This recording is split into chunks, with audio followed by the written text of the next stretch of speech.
will this plan look like, and will it help deter migrants from abusing the system? Here now to weigh in is El Conservador radio talk show host George Rodriguez. Thank you for your time this morning. You've already got people, going against this. What's your thought about this proposed plan? Well, asylum is one of the most abused of all our processes and procedures in immigration. Right now, the way that it works, we've got folks that come across illegally, introduce themselves literally to a Border Patrol agent, claim asylum. They are put in a detention center temporarily, given a bond, asked to return for a court date, and they never do. 90% of the folks that claim asylum that are released never show up again. They disappear. So what the president wants to do is stop that by anyone who does cross illegally and is caught entering illegally and then claims asylum. Those folks automatically forfeit their right to claim asylum. Yeah. Yes. Well, and so if you lose that, now that essentially would mean that more people would go to the borders and actually do it in an appropriate way, claim asylum there. He wants to build this tent system, right, to hold people as they wait for the asylum claim and hopefully get more judges to speed this up, because the delay right now can be years. And that's why people don't want to do that. Right. Correct. And this detention issue is another one.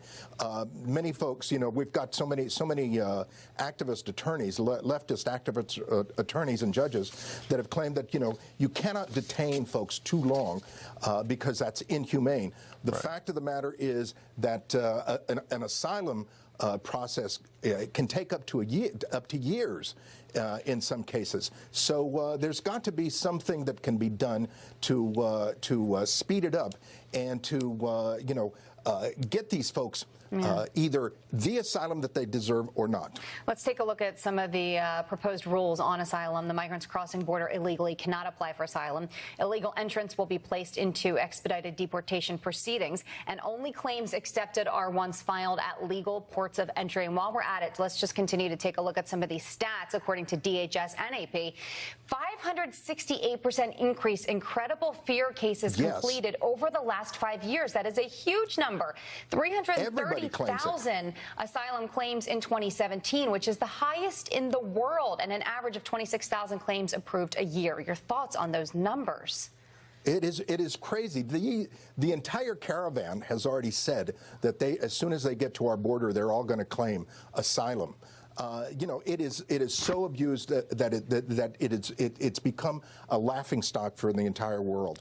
What we need to do is, in my opinion, is just put a halt to it in some form or fashion, and then process it accordingly, but do it in a manner where these folks are entering in an orderly manner. Yeah, these countries like El Salvador and Honduras, I look back at the crime stats, they've been dangerous for a lot longer than just the last 5 years. So this new trend is not because these countries are suddenly so dangerous you can't live in them. Let's go to another topic here for a second. We're talking about the Supreme Court and DACA and the potential of an immigration deal, which is something I think a lot of people would love to see. The administration was so close, it looked like they were right there with this DACA for the wall deal between the Republicans and Democrats. And the Democrats, it appears, walked away from it because they got that court ruling that protected the Dreamers anyway. The president said something interesting at his press conference, basically said, hey, we can revisit that now. I think he's more confident because he's got the Supreme Court. What do you make of the potential of a deal now? Look, the fact of the matter is that a president created DACA, and a president can undo DACA. I mean, that's the fact. We've got, again, a lot of activist judges that are interfering in the matter, and I think it's just a matter of time before we take care of it. We've got this situation with DACA on one side, with the Dreamers, what to do with the Dreamers on the other side. Poor Dreamers. I feel sorry for them because all they have been is nothing more than political pawns for the Democrats. Interesting. Okay. All right. George, thank you so much. We appreciate your time this morning. We'll wait and see if there is some kind of immigration deal to come. Yeah. Thank you. All right.